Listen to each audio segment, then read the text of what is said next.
Qusay bin Kilab pada saat sudah mulai tua teman-teman sekalian, dia memperhatikan di antara anak-anaknya, anaknya banyak sekali. Tapi ada dua orang yang menonjol, artinya anak pertama bernama Abduddar dan anak kedua bernama Abdul Manaf.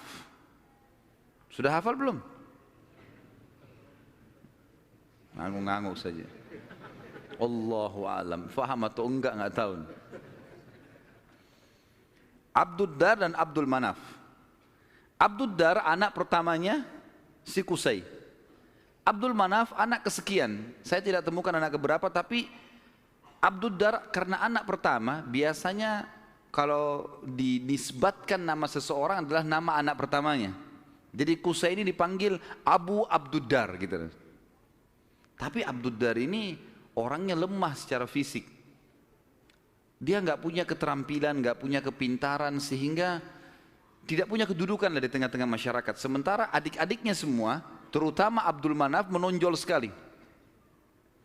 Punya suara, berdagang, majulah gitu. Maka Qusay ingin anaknya ini, Abduddar, punya kedudukan. Apa yang dia lakukan?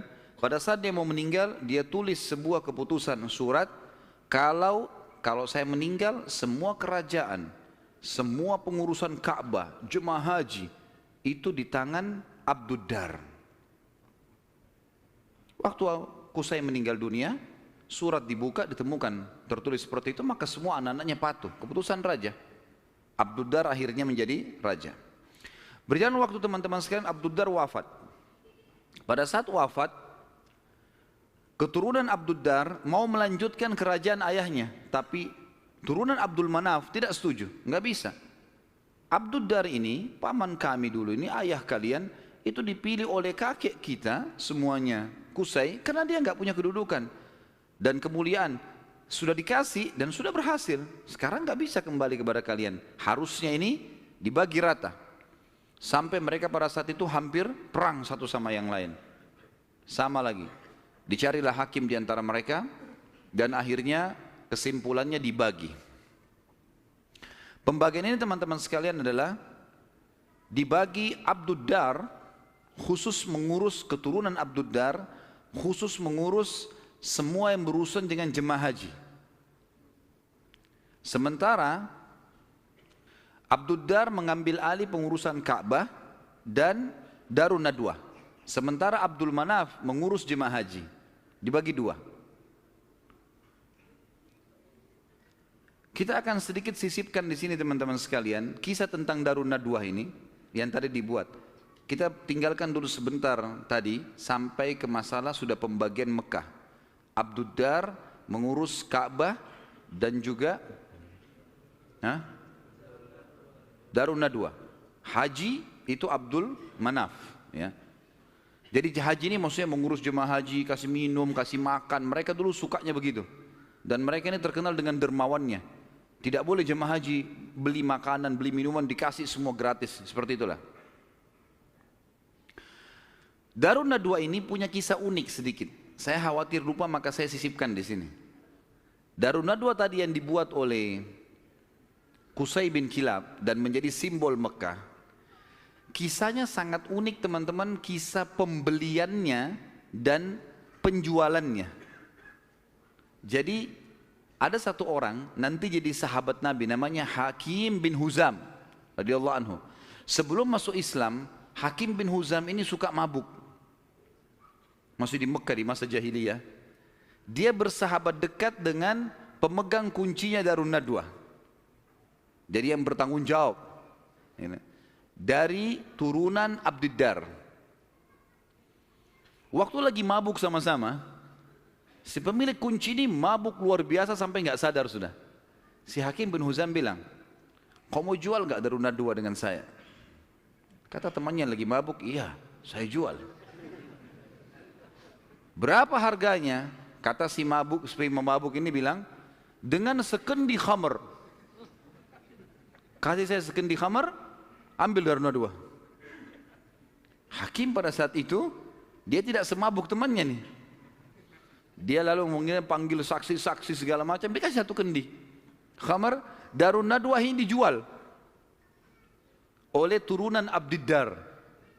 Karena sudah ada saksi, ada terang saksi, maka selesai. Akhirnya keturunan Abdiddar kehilangan Darun Nadwa. Gara-gara terang saksi ini tadi. Ini Darun Nadwa teman-teman sekalian terus di tangan Hakim bin Huzam sampai beliau masuk Islam. Nabi SAW biarkan saja. Di zaman Abu Bakar dia masih hidup, zaman Umar, zaman Uthman, zaman Ali. Sampai di zaman kekhilafaannya Muawiyah radhiyallahu anhu majma'in, dinasti Umayyah yang pertama berdiri. Muawiyah anaknya Abu Sufyan. Abu Sufyan dulu tokoh Mekah kan gitu. Radhiyallahu anhu majma'in, kan Abu Sufyan juga sempat masuk Islam di pembebasan kota Mekah. Maka pada saat itu Hakim bin Huzam di zaman Muawiyah menjual Darun Nadwa. Dijual sama dia dengan harga 100.000 dinar. Mahal sebenarnya. Tapi Darun Nadwa ini kedudukannya besar di Quraisy.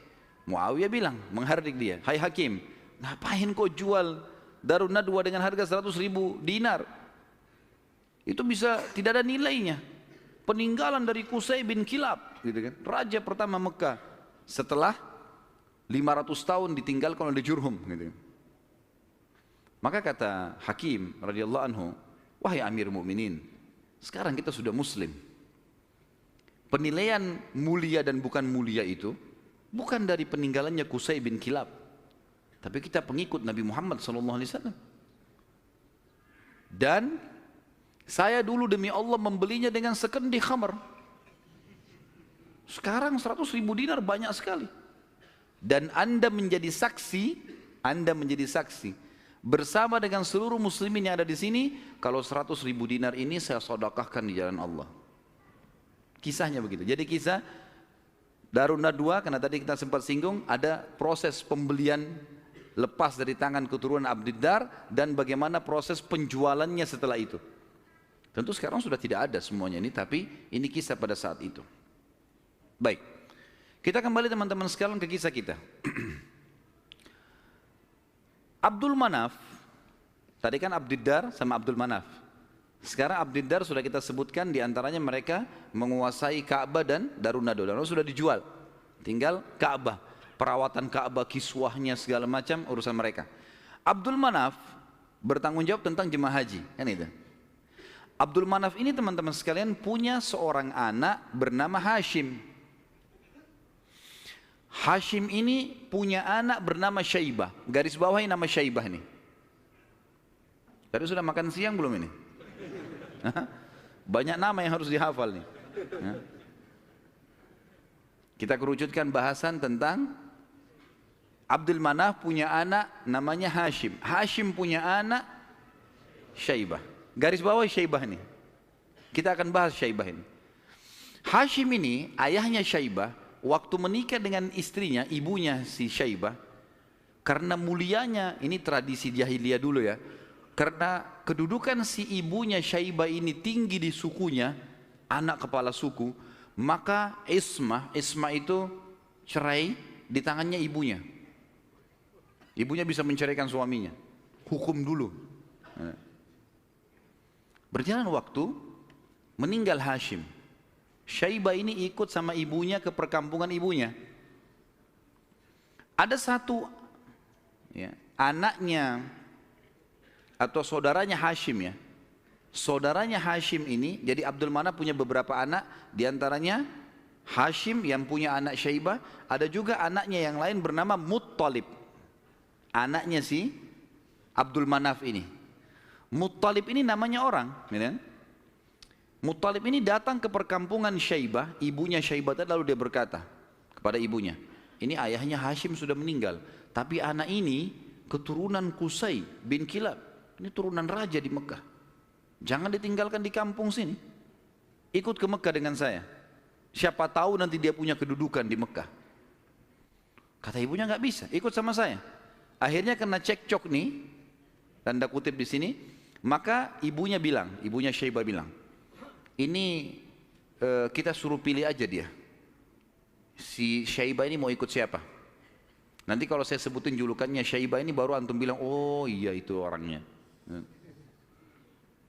Kata si ibunya, "Pilih aja, Syaibah suruh milih. Dia mau tinggal sama saya di sini atau ikut sama anda ke Mekah?"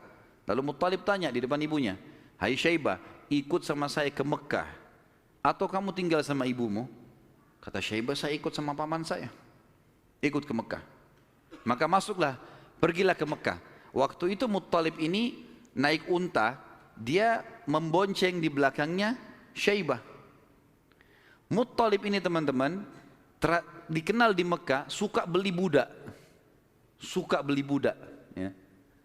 Maka waktu setiap hari dia datang masuk Mekah bawa budak baru. Waktu Syaibah dibonceng oleh pamannya Muttalib ini, orang-orang Mekah kira si Muttalib beli budak baru. Maka mereka bilang, Muttalib baru beli budak, di belakangnya Abdul Muttalib. Berarti hambanya si Muttalib nih. Sudah tahu nama Syaibah siapa? Yang antum kenalkan selama ini Abdul Muttalib. Namanya dia Syaibah. Jelas? Baik. 3 orang yang jawab, nggak apa-apa lah. Nasib, saya sudah teriak-teriak tapi